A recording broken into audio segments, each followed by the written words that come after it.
நமது நாட்டில் நமது நாட்டின் பொருளாதாரத்தின் வளர்ச்சியில் அதிகமான துறைகள் பங்களிப்பளிக்கின்றது. அந்த பங்களிப்பில் உள்ள ஒரே ஒரு முக்கியமான ஒரு விடயம்தான் இந்த மீன்பிடித்துறை. இந்த மீன்பிடித்துறையும் நமது நாட்டின் பொருளாதார வளர்ச்சிக்கு அதிகமான பங்களிப்பை செய்கின்றது என்பதை இங்கே நாங்கள் மறக்க முடியாது. இருந்தாலும் நான் உண்மையில் சொல்லப்போனால் மாலத்தீவு என்ற சிறிய நாடு பல தீவுகளை கொண்ட நாடாக உள்ளது. அந்த சிறிய நாடு சுற்றி வர கடலால் சூழப்பட்டிருந்தாலும் அதன் பொருளாதாரத்தில் அதிகமாக மீன்பிடித்துறையை கொண்டு அதன் பொருளாதாரம் மேம்படுத்தப்பட்டிருக்குது.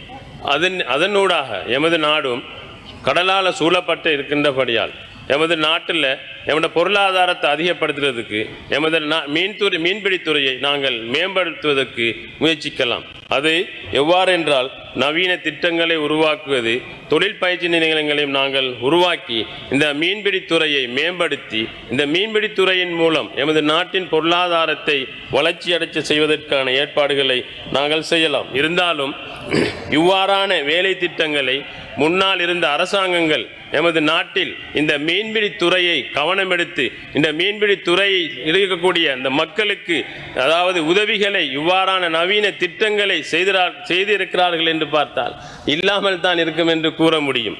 அது மட்டுமல்லாமல் இந்த மீன்பிடித்துறையில் இருக்கக்கூடிய மக்களுக்கான இந்த ஓய்வூதிய திட்டத்தை கூட சரியான முறையில் திட்டமிட்டிருக்கிறார்கள் என்றால் அதுவும் இல்லாமல் இருக்கும் என்று கூறுகிறார்கள். ஓய்வூதிய திட்டத்தை சரி செய்யுங்கள் என்று நாங்கள் சரி செய்வதற்கான ஏற்பாடுகளை எமது அரசாங்கம் செய்திருக்கின்றன.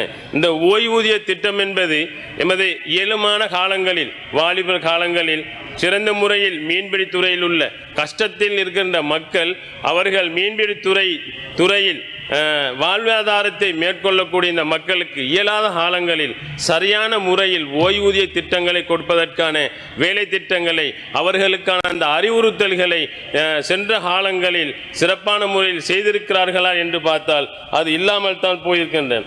ஓய்வூதியங்களை வழங்குவதன் மூலம் எமது மீனவர்களுக்கு அதாவது இந்த நாட்டில் உள்ள மீனவர்களுக்கு அவர்களுக்கான சமூக பாதுகாப்பையும் சிறப்பான வாழ்வையும் கொடுக்கக்கூடிய ஒரு திட்டமாக எமது ஓய்வூதிய திட்டம் இருக்கும் என்பதை கூறிக்கொள்ளலாம். அதாவது ஓய்வூதிய திட்டம் என்பது எமது மக்களின் பாதுகாப்பை உறுதிப்படுத்துவதோடு நாங்கள் சிறப்பான ஒரு திட்டத்தை அவர்களுக்கு கொடுக்க வேண்டும். இன்று வயதெல்லையாக இருக்கலாம், குறைந்த வயதில் கூட இந்த மீன்பிடிக்க இறப்படைகிறார்கள். அவர்களுக்கு கூட சரியான முறையில் இங்கு ஓய்வூதிய திட்டம் வழங்காமல் இருக்கின்றன. குறிப்பாக புத்தளத்தை எடுத்துக்கொண்டால் புத்தளத்தில் அதிகமான மீன்பிடித்துறைகள் காணப்படுகின்றன. கடல் ஆறுகள், குளங்கள், கலப்புகள் போன்ற பகுதிகளில் மீன்பிடித்துறைகள் ஏற்படுகின்றன. சிலாபத்தில் கூட கடல் மூலம் உடப்பு இவ்வாறான பகுதிகளில் கடலால் அதிகமான வாழ்வாதாரம் பெறக்கூடிய மக்கள் இருக்கிறார்கள். உதாரணமாக புத்தளம் நகர பகுதியை எடுத்துக்கொண்டால் அது கலப்பு பகுதியாக இருக்கின்றது. சென்ற மாதம் நடைபெற்ற அந்த அனர்த்தத்தினால் அந்த மக்கள் அவர்களிலான அந்த தெப்பங்கள் வலைகளில் கூட இழந்திருக்கிறார்கள். அவர்கள் அந்த எந்த அளவுக்கு என்றால் கல்பிட்டியை எடுத்துக்கொண்டால் கல்பிட்டியில் 2 பகுதி இருக்கின்றது. ஒரு பகுதி கடலாலும் இன்னொரு பகுதி கலப்புகளிலும் இருக்கின்றது.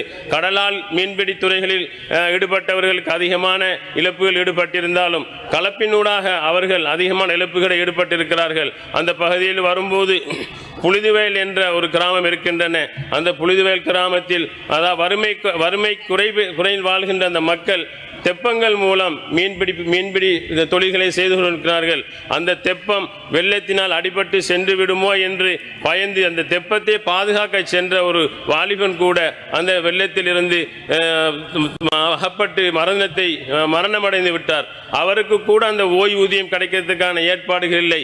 இதற்கு காரணம் அவர்களுக்கான சரியான தெளிவும் இல்லாத காரணமாகும். அப்படி இன்னும் பகுதிகளுக்கு கூட வந்தால் விருதோடை உடப்பு பகுதிகளில் கூட கலப்பினூட அதனூடாக மீன்பிடி தொழில்கள் செய்யக்கூடியவர்கள் இருக்கிறார்கள். அவர்கள் கூட தனது வலைகளையும் தனது தெப்பங்களையும் இழந்திருக்கின்றார்கள். அதன் அடிப்படையில் நாங்கள் எமது நாட்டில் இந்த மீன்பிடித்துறையை மேம்படுத்துவதற்கும் அவர்களுக்கான ஓய்வூதியங்களை கொடுப்பதற்குமான வேலை திட்டங்களை செய்ய வேண்டும். கடந்த மாதம் எமது புத்தளம் பகுதிக்கு வந்த எமது அமைச்சர் அவர்கள் கல்பட்டி பகுதிக்கு வந்த நேரம் கல்பட்டியில் இருக்கின்ற துறைமுகத்தை இன்னும் அபிவிருத்தி அடைய செய்வதோடு அந்த மக்களுக்கான இன்னும் அதிகமான அந்த மீன்பிடிக்கு துறைக்கு தேவையான உபகரணங்களை வழங்குவதற்குமான ஆலோசனைகளை வழங்கியிருக்கிறார்கள். இன்னும் கலப்புகளில் கூட இந்த மீன்பிடி துறையில் ஈடுபடக்கூடிய இந்த மீன் தொழிலாளர்களுக்கு நாங்கள் கலப்பினூடாக துறைமுகங்களை கூட அமைத்து கொடுக்கலாம். அதாவது புத்தளத்தில் அதிகமான கலப்பு பகுதியில் இருக்கின்றன, இன்னும் குளங்களும் இருக்கின்றன, ஆறுகளும் இருக்கின்றன. இவ்வாறு குறைந்த வருமானம் பெறக்கூடிய எமது மீன்பிடி மக்களுக்கு நாங்கள் இந்த ஓய்வூதிய திட்டத்தை அறிமுகப்படுத்தி சென்ற ஆண்டுகள் இந்த ஓய்வூதிய சரியான முறையில் வழங்கி இருக்கிறார்கள் என்றா பார்த்தால் இல்லாமல் இருக்கின்றன. அந்த ஏற்பாடுகளை செய்வதற்காக எமது அரசாங்கம் தயாராக உள்ளது, அமைச்சர்களும் தயாராக உள்ளது. அதனூடாக எமது மக்களுக்கு மீன்பிடி துறையை இன்னும் மேம்படுத்துவதற்கு எமது மீன்பிடி துறையில் இருக்கின்ற அனைவருக்கும் ஓய்வூதியம் வழங்குவதற்காக தயாராக உள்ளது. அதில் சிறு வயதில் இருந்திருக்கலாம், அல்லது உடல் உறுப்புகளை இழந்திருக்கலாம், அல்லது மரணம் அடையலாம். இவ்வாறான சந்தர்ப்பங்களில் ஓய்வூதியங்களை அவர்களுக்கான அந்த அந்த அந்த நிலைமைகளுக்கு ஏற்ற மாதிரி, வயதில்களுக்கு ஏற்ற மாதிரி அவர்களுக்கு நாங்கள் ஓய்வூதியத்தை கொடுக்கிறதுக்கு ஏற்பாடு செய்திருக்கிறோம். இன்னும் இந்த எதிர்க்கட்சிகள் இருக்கிறவர்கள் கூறிக்கொண்டிருக்கிறார்கள், அதை செய்யுங்கள் இதை செய்யுங்கள் என்று. ஆனால் இருந்த 73 வருஷம் 76 வருஷமாக அவர்கள் எதையும் செய்யாமல் இருந்து போட்டு இந்த ஒரு வருட முடிவில் இவை செய்யுங்கள் அவை செய்யுங்கள் என்று கூறி குவாலை கொண்டிருக்கிறார்கள்.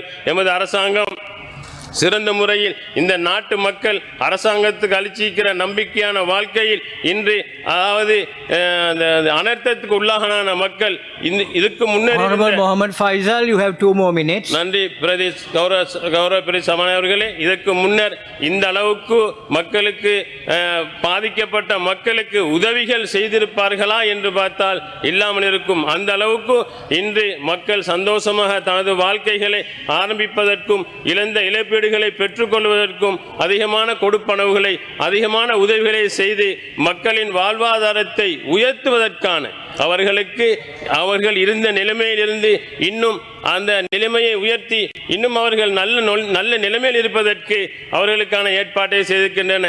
நாங்கள் புத்தளம் மாவட்டத்தில் கூட அதாவது வெள்ளத்தில் பாதிக்கப்பட்ட மக்களை அரசாங்கத்தின் ஊடாக இருந்த அனைவரும் போய்த்து பார்த்த நேரத்திலும் இன்னும் பிறகு வைத்து அதாவது தண்ணிகள் இன்னும் வழிந்தோடவில்லை என்று அவர்கள் முட்டுக்காலில் இருந்து தண்ணி நாங்கள் போன நேரம் இந்த அளவு இருந்த நீர் நாங்கள் அவைகளை அப்புறப்படுத்துக்கான வேலைகளை செய்திருந்தும் முட்டுக்காலில் இருந்து கொண்டு இந்த அளவு தண்ணீரில் இருந்து கொண்டு விமர்சனம் செய்தவர் இருக்கிறார்கள். இவர்களுக்கான எல்லா ஏற்பாட்டையும் எமது அரசாங்கம் அந்த மக்களுக்கு தெளிவுபடுத்தி அவர்கள் மீள் வாழ்க்கையை சிறந்த முறையில் அமைப்பதற்கான எல்லா ஏற்பாடுகளையும் செய்திருக்கின்றது. கனவு காண்டு கொண்டிருக்கிறார்கள். அந்த கனவு நீடித்துக் கொண்டே போகும். அரசாங்கத்தை நாங்கள் இன்று கைப்பற்றுவோம், நாளை கைப்பற்றுவோம் என்று இன்ஷா அல்லாஹ் இந்த தேசிய மக்கள் அரசாங்கத்தை அதாவது எண்ணி பார்க்க முடியாத அளவுக்கு வருடங்கள் கடந்து சென்றாலும் எதிர்க்கட்சியில் இருக்கிறவர்கள் இந்த அரசாங்கத்தை கைப்பற்றக்கூடிய ஆளுங்கட்சியில் இருக்கக்கூடிய சந்தர்ப்பத்தை மிக விரைவில் இவர்களால் கண்டுகொள்ள முடியாது. ஆனால் எமது அரசாங்கம் எமது அமைச்சுக்களும் இன்று பேசப்படுகின்ற இந்த கடல் தொழில் மீனவர்களுக்கான ஓய்வூதியத்தை சிறந்த முறையில் கொடுப்பதற்கான எல்லா ஏற்பாடுகளையும் எமது அரசாங்கம் செய்து அவர்களின் நல்ல வாழ்க்கைக்கு. செய்திகளை உடனுக்குடன் தெரிந்து கொள்ள உடனே சப்ஸ்கிரைப் பண்ணுங்க.